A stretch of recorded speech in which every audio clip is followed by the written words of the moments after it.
bicarbonate de soude sur le visage, ça passe ou pas? No. Le bicarbonate, c'est ce qu'on utilise pour parler chimiquement basifier. Non, il y a des choses qui sont faites pour. Il y a des lotions exfoliantes avec des AHA qui sont très douces qu'on peut utiliser tous les jours. Mais bicarbonate, café, citron, à éviter. Bonjour, je suis Dior, docteur en pharmacie pour Brut.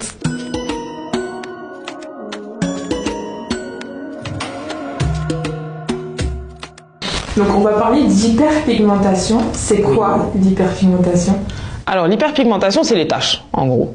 C'est une surproduction de mélanine qui peut arriver soit au niveau du visage ou au niveau du corps. La mélanine, c'est quoi? C'est le pigment qui nous donne notre couleur de peau en fait. Elle nous donne aussi la couleur des yeux et des cheveux. Qu'est-ce qui se passe quand on a des taches qui apparaissent? Alors quand on a une tache, on a un facteur extérieur qui va venir agresser notre peau. Ce facteur extérieur, ça peut être les médicaments, ça peut être le soleil, ça peut être l'acné, c'est les causes, on va dire, les plus grosses. Et ça peut aussi être les hormones, quand on est enceinte, par exemple, ou quand on prend un contraceptif. Donc, notre peau va être agressée, et en réponse à cette agression, qu'est-ce qu'elle va faire? Elle va synthétiser plus de mélanine pour se défendre. Tu as dit quand on s'expose au soleil, mais si j'habite à Abidjan ou à Dakar, j'ai pas de choix, je m'expose au soleil. Il faut se protéger. Il faut se protéger, il faut prévenir en fait l'apparition des taches en ayant déjà une routine de soins adaptée et surtout en mettant un indice solaire, une protection solaire, que ce soit sur le visage ou sur le corps. Tu peux nous expliquer ce que tu entends par routine adaptée? Une routine adaptée, c'est 3 points. Nettoyer sa peau, l'hydrater et la protéger. Et effectivement, dans protection, c'est la protection solaire. Et là, du coup, si ma problématique, c'est que j'ai des taches sur le visage, je fais quoi? On nettoie avec un nettoyant adapté, ça peut être un nettoyant à base d'acide.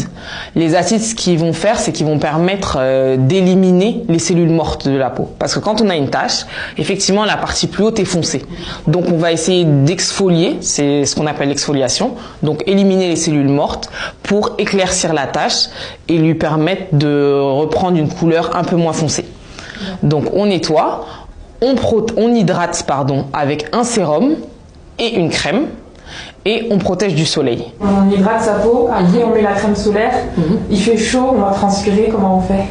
On prend une crème qui contient une hydratation et un SPF, ou on peut mettre directement son SPF, parce que généralement maintenant les crèmes qui ont la protection solaire, donc le SPF, sont assez hydratantes ou matifiantes, surtout pour Abidjan ou Dakar. Tu me conseilles quel taux de SPF pour les peaux foncées? 50 le maximum. Parce que qui peut le plus peut le moins. Et on ne sait pas combien de temps on va rester exposé dehors. Généralement, le SPF, il faut le renouveler toutes les 2 à 3 heures. Donc si on ne le fait pas, autant être protégé au maximum. Et alors, c'est quoi les conseils qu'on donne souvent entre copines ou sur Internet pour enlever les taches qu'il faut absolument pas faire? Se dépigmenter. Utiliser des crèmes éclaircissantes à fort taux d'hydroquinone, etc. Ou des crèmes disponibles que sur ordonnance en pharmacie, on va pas dire les noms. Ou les choses à base de citron qui sont très agressives. Le bicarbonate de soude sur le visage, ça passe ou pas? No. Le bicarbonate, c'est ce qu'on utilise pour parler chimiquement basifier. Non, il y a des choses qui sont faites pour. Il y a des lotions exfoliantes avec des AHA qui sont très douces qu'on peut utiliser tous les jours. Mais bicarbonate, café, citron, à éviter. Après, ce qu'il faut, c'est connaître son type de peau et ensuite connaître sa problématique. Après ça, je pense que dans un premier temps, si on ne sait pas et si on n'arrive pas à faire le tri des informations sur Internet, sur les réseaux, etc., faut se tourner vers un professionnel.